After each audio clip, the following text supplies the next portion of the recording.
觀塘4至5人嘅單位，睇到對面海景。咁呢個呢係400幾尺公屋單位啦。咁派到咁樣嘅樓呢，其實都係非常之幸運嘅，風景一流，地段一流啦，係啦。咁客人都非常之幸運。咁我哋睇翻單位入邊啦。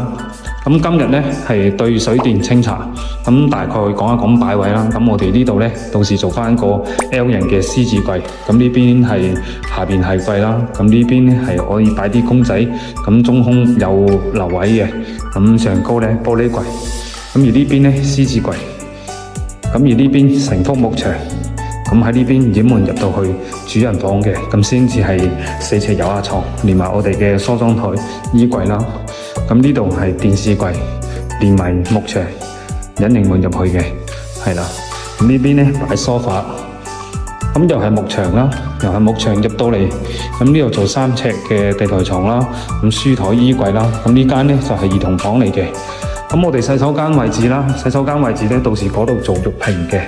係乾濕分離啦，拆咗呢個，咁到時裝翻個鏡櫃組合櫃，咁拆咗原有嘅門啦，到時都係換翻我哋嘅新款嘅 PD 門啦。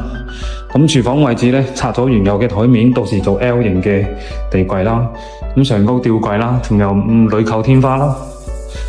咁我哋呢個單位呢，係即日就開工噶啦，咁我哋都車啲架撐上嚟，咁啊開始做嘢噶啦。